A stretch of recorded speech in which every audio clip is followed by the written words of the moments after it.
Listo.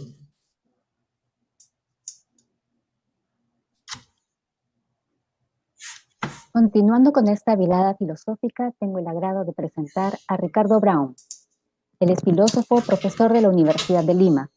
Su ponencia titula «Nunca ha estado la filosofía más cerca de nosotros, la pandemia, epistemología y ética». Adelante, Ricardo. Gracias. Buenas noches, o mejor dicho, buenos días a ustedes, filósofas, filósofos.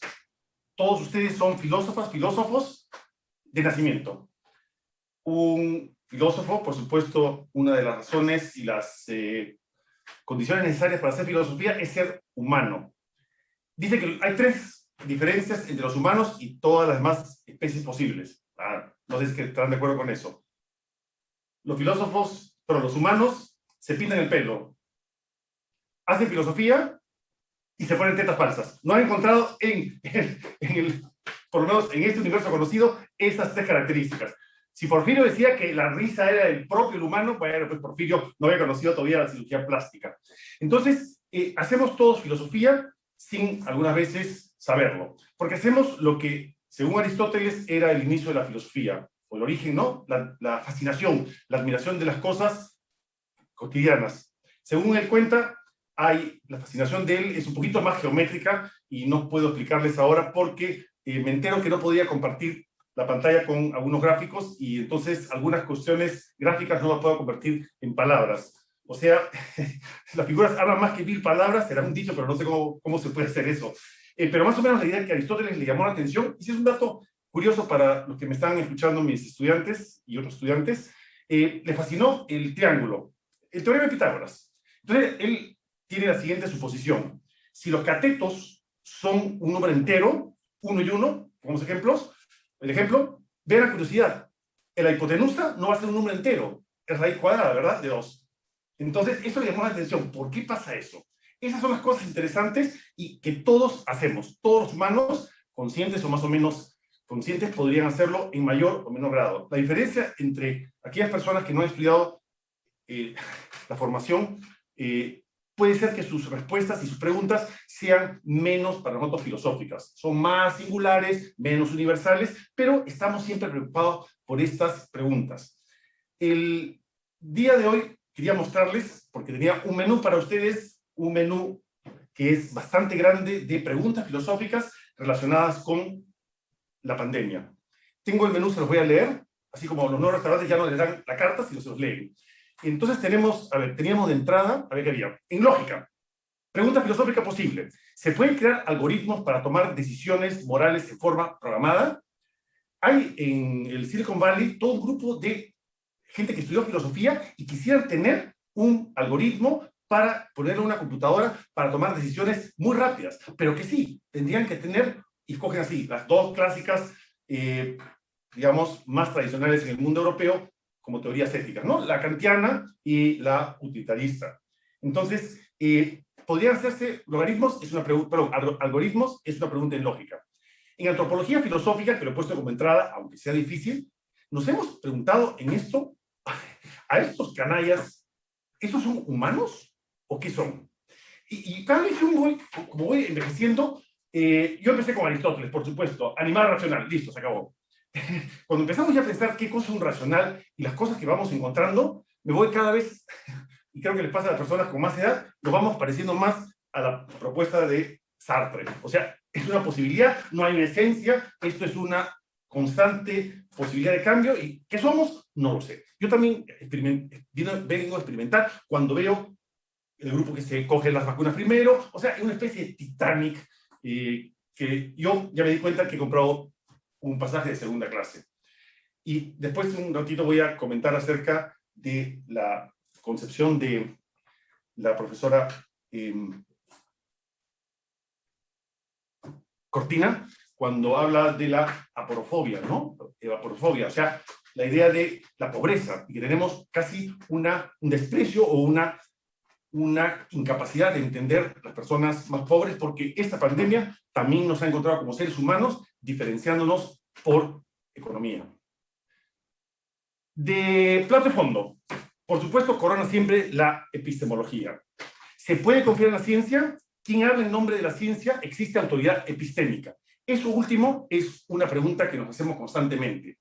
Significa quién habla por la ciencia, en último término. En ética teórica, todos los seres humanos son seres en sí mismos. Obviamente está privilegiando todas las concepciones contemporáneas que tienen, pues, como antecedente la concepción kantiana de los fines en sí mismos. Pero la pregunta que sigue es, ¿y los animales? ¿Qué hacemos con ellos? Son parte de la comunidad moral, y en este caso sí ha sido un tema que ha sido frecuentemente citado por nuestra relación con los animales.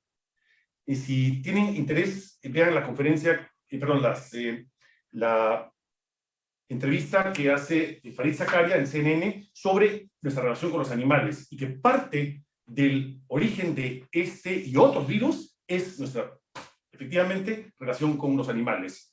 Tenemos mercados de animales que no ya están cerca de nosotros, talamos bosques enteros, los animales están cada vez más cerca de nosotros, los maltratamos, nos lo comemos y les ponemos hormonas, le ponemos antibióticos. Esta cantidad de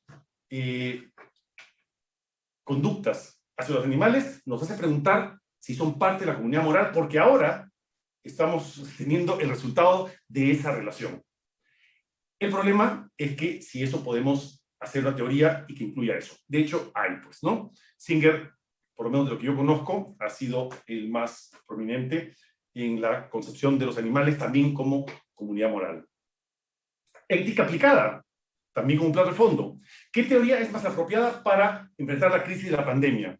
Por ejemplo, ¿cómo decidimos cuál es el orden de distribución de vacunas? O lo peor, ¿cómo decidimos quién tiene la cama en cuidados intensivos?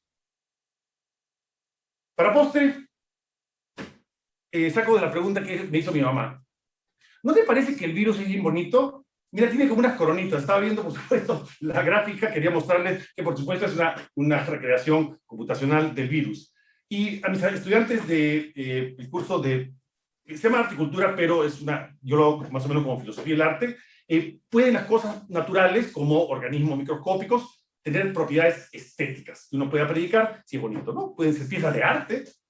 Y, por supuesto, es un postre porque uno se queda conversando como a esta hora de la mañana. ¿Es la vida una serie de incertidumbres? Porque, sí, hemos sentido muy de cerca, la incertidumbre de la misma vida.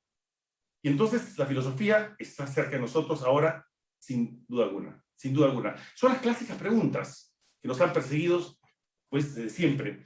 Como dice el filósofo de la religión, Paul Tillich, ¿no? De origen alemán y trabajó en Estados Unidos, las preguntas filosóficas son perennes. Y eso sí quiero aclarar a nuestros queridos filósofos y filósofas de esta mañana.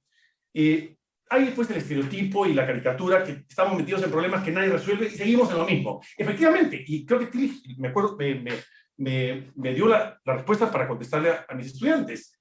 Las preguntas son las de siempre, correcto, pero las respuestas sí son nuevas y algunas para nosotros ya están aclaradas. Por lo menos por ahora, ¿no? Dada la actitud que nos promueven desde que estudiamos filosofía. El dogma no es lo nuestro. Entonces quiero brevemente, porque es se me explicó, no es una conferencia, esta es una charla de madrugada. En consecuencia, quiero no torturarlos, sino invitarles a pensar algunas cosas que hemos pensado, y digo, con mi familia, hemos pensado en clase, preguntas. Tengo estudiantes que han estado contagiados, una alumna conversó conmigo ayer precisamente de eso. Entonces, esto es muy cerca de nosotros. Sí, me dijo, profesor, estaba por morirme. ¿Qué le puedo decir yo cuando empiezo? Hay trámites, hay plazo para entrega. Hemos cambiado mucho nuestro modo de enseñanza. Pero justamente cuando pero prefiero decirlo desde ahora, cuando se aborde las diferencias sociales en la información epistemológica, nosotros, por ejemplo, profesores, universitarios particularmente, y los que somos a tiempo completo, no hemos sufrido tanto los efectos de medidas políticas que se han tomado en forma universal. La misma receta para todos. El mismo traje es para todos. Eso no funciona. Eso no funciona. Y de hecho, no ha funcionado. Pero digo, en nuestro caso, nuestro trabajo ha sido obviamente modificado. Todos nos quejamos que trabajamos más, pero no hemos perdido el trabajo. no hemos tenido cierre de nuestro restaurante, no hemos tenido todas esas cosas que han afectado bastante. Y tiene que ver esto en la manera como se ha recepcionado el conocimiento y las medidas que se supone vienen de quienes dan las recetas, los científicos. Científicos sociales pueden dar estas recetas, pero el modelo traje único es una señal de fracaso.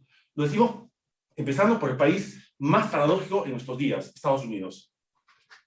En un tiempo jamás imaginado por ningún científico, se crean no 2, sino 3 posibles vacunas con una efectividad enormemente sorprendente, en menos de un año. Y paralelamente, el país que tiene más contagios y más muertes. Uno podría ver esta relación impresionante. O sea, ¿cómo puede estar pasando? Y sí, uno diría, es ese presidente que tenían. Y solamente es un portavoz de una manera de ser.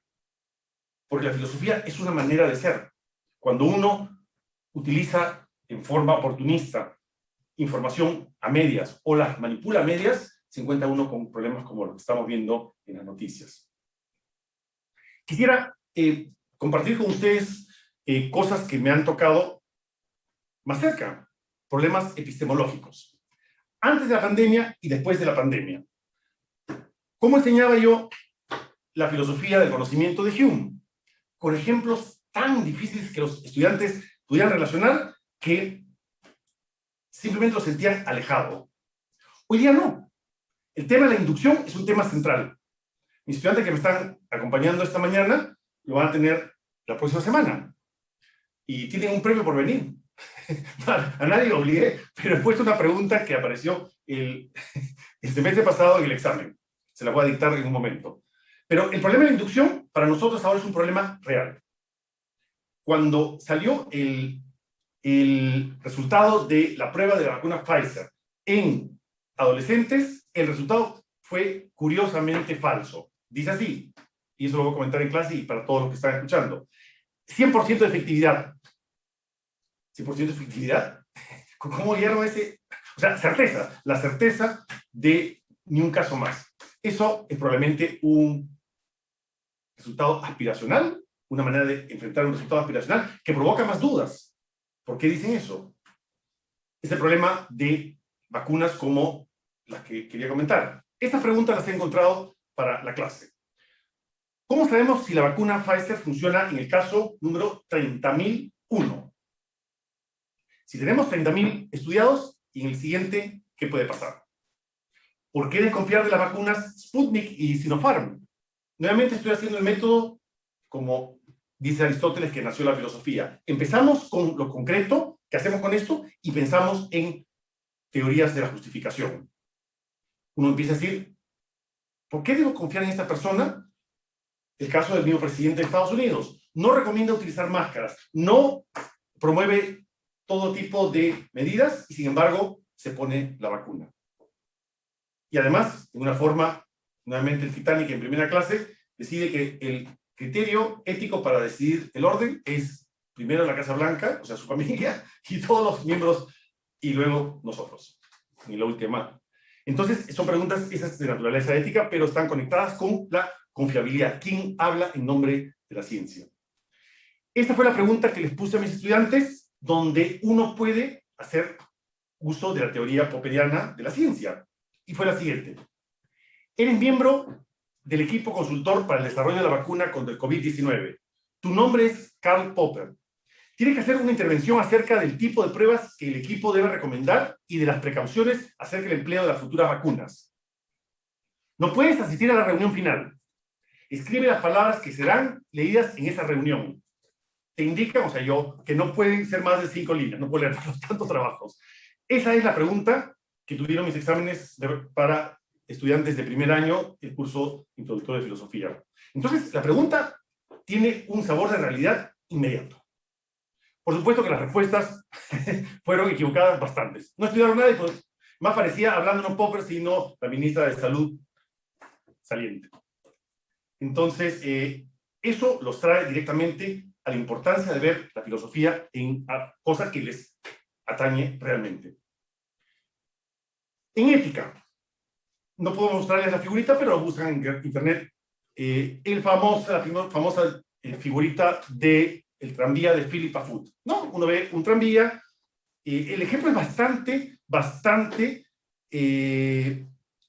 lejano a nosotros. No usamos tranvías, y yo ponía el ejemplo del tranvía, tengo que explicarles qué es un tranvía. Por lo menos la figurita se ve como un trencito sin locomotora, pero en fin, esa figura era irreal para nuestro contexto.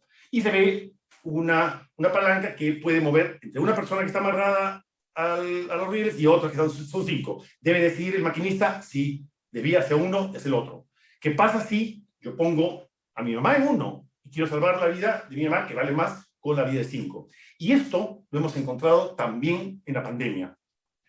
Muchos gobiernos han hecho caso omiso a cosas como, por ejemplo, la posibilidad de emplear el imperativo categórico. ¿Qué pasaría si es que todas las personas compran el mismo producto, en este caso ha sido papel higiénico, y desabastecen? Por supuesto que Kant no tenía esa forma de probarlo. Para los que no son expertos, su prueba es más bien lógica, y muchos han criticado que es una prueba que no puede funcionar. Stuart Mill lo culpa de un consecuencialismo encubierto. Pero esas cosas son detalles más para especialistas. Pero esta idea que si todos hacemos lo mismo, funcionaría un sistema, o sea, no se contradice, y de hecho se contradice. Se quedan algunos sin, cuando todos merecerían tener las mismas, o por lo menos repartidas, necesidades cubiertas, ¿verdad? Entonces es posible tener estos dilemas. Pero el dilema de ahora, y la figura que quería mostrarles, que es la que van a tener mis estudiantes en la clase de introducción a las teorías morales, es ya no un tranvía, sino es una médica que tiene 5 pacientes jóvenes y un paciente anciano. Ese es ahora el tranvía de Foot. El sabor de realidad es, en mi caso, familiar. O sea, mi madre tiene 91 años, decía, si tú te caes, porque se caía cada rato y caminaba sola, si tú te haces daño, te voy a tener que llevar a la clínica y posiblemente en el camino te contagias. Entonces, para mí, y no te van al sitio. Ante 5 chibolos con más posibilidades, porque empiezan entonces los criterios, que son importantísimos para decidir. Y tiene que haber una decisión. No me puedo quedar sentado y en esa pregunta que siempre se ha criticado al sistema kantiano, me parece abusiva, porque Kant sí va señalando en algunas cosas prácticas. Se da cuenta que cuando las necesidades no pueden ser cubiertas y va a haber este problema de quién tiene lo que necesita, las personas van a empezar a buscar su propio beneficio. Kant lo reconoce. La solución no puede ser la óptima, porque también Kant tiene problemas bastante severos que luego quería comentar acerca de nuestra forma de comunicar y vivir lo que todos quieren vivir. Quiero entonces pasar ahora a la parte que quería combinar, epistemología y ética, en el tiempo que me queda. Uno de los problemas que he notado y he estado leyendo para preparar esta conferencia para ustedes, esta charla para ustedes, es que hemos fallado como humanos en poder compartir los conocimientos y nuestras prácticas por nuestras comunicaciones. La ciencia y la sociedad tendría que haber estado comprometida con la información científica. La información científica ha estado completamente desarticulada, por ejemplo, de las necesidades y comprensión de muchas personas. Adela Cortina lo relaciona con los pobres. En nuestro país la pobreza es enorme y son las personas más vulnerables en esto. Las medidas que se tomaron sin tomar en cuenta, sin tener interlocutores que pertenecían a grupos que no tenían representación, en el sentido que querían decir, mira, no nos cierres el mercado, no nos dejes dejar de vender en la calle, dame una posibilidad, no, te daré 300 soles. Esa medida puede parecer facilista, pero es tremendamente negativa. Esa medida ha traído más muertes a nuestro país y a otros. Cuando cerraron nuevamente los restaurantes y no permitían delivery, que uno recogiera, también otra metida de pata, que era esto. Entonces, ¿por qué confiar en la ciencia si a mí igual me va a matar el hambre? Porque no puedo vender, no tengo dinero. Eso es un problema de relación entre la epistemología y la ética, porque las medidas éticas tienen que contemplar que tenemos personas que van a tener otra visión del mundo, otra concepción de las cosas, y que no va a corresponder con la vida que yo como profesor universitario puedo gozar en este momento. Tengo fácil acceso a la información, tengo una vida económicamente estable, que no es la que tiene una persona, que su decisión ética no va a ser la de una persona tonta, sino no le queda otra posibilidad. Y la ciencia, que le trae información, ya no tiene ningún tipo de relación con ella. Hay esto que llaman injusticia hermenéutica.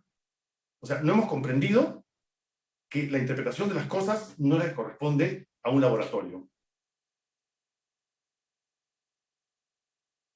Quiero finalizar indicando una sola cosita antes de darles la receta. El problema también que se está encontrando es que vemos el mundo de una sola manera, los filósofos formados particularmente en Europa y yo en Norteamérica. Venimos repitiendo lo que los maestros nos enseñaron y hemos sido, pues, de alguna manera, sus propagandistas. Eso tenemos que replantearlo. Lo estoy haciendo yo. Tenemos eurocentrismos que también nos hacen pensar que, ¿por qué no miramos todo con la mirada de Kant? Y Kant despreciaba a África. No solamente un etcétera, sino a personas que prácticamente no llegaban a la racionalidad europea. Lo vemos en el arte, que es otra cosa que me interesa y que también me cuesta combatir esta idea que el arte es europeo y la clasificación del Renacimiento, el periodo barroco, el periodo del modernismo, romanticismo, es un periodo europeo. En el Perú no me acuerdo que nada de eso podemos hacer. Esos estudiantes los estoy formando para que sean guías turistas en el Louvre. Entonces, eso es un problema que lo he encontrado también visto en esta ausencia de entendimiento entre un grupo y otro.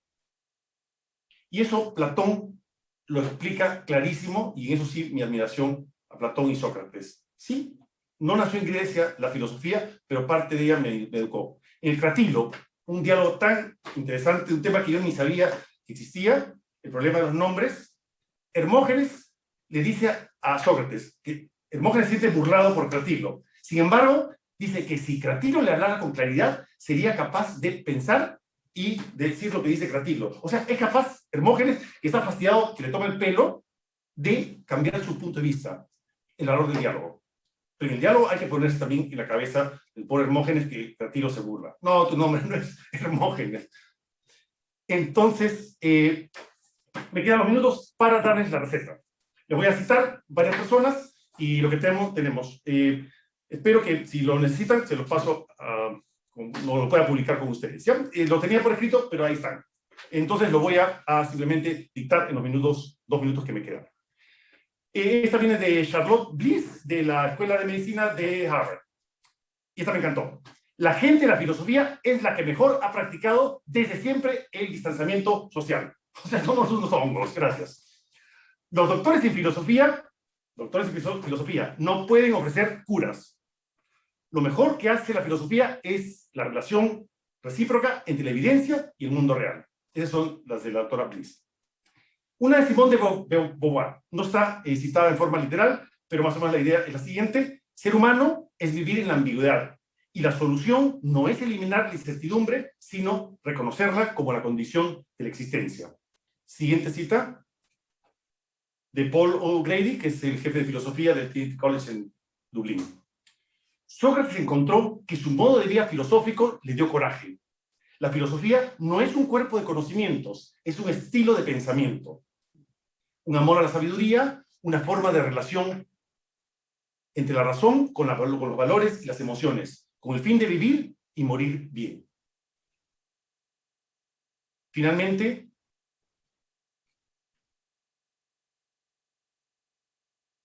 esta también la he sacado de varios lugares, pero más o menos la he construido de la siguiente forma. El juramento hipocrático, primum non nocere, no se debe aplicar solamente a la comunidad médica. Es un principio moral para todos nosotros, porque los costos son muy altos y eso significa o perder tu dinero o tus fiestas, pero salvar la vida de las demás personas. Muchas gracias. Que la pasen bien. Buenos días. Muchas gracias por la receta y también por tus recomendaciones, Ricardo. A continuación, los invito a participar de la siguiente charla a cargo del filósofo Fabio Sánchez, titulada Ecosofía y biopensamiento, 3 lecciones bioéticas en época de pandemia.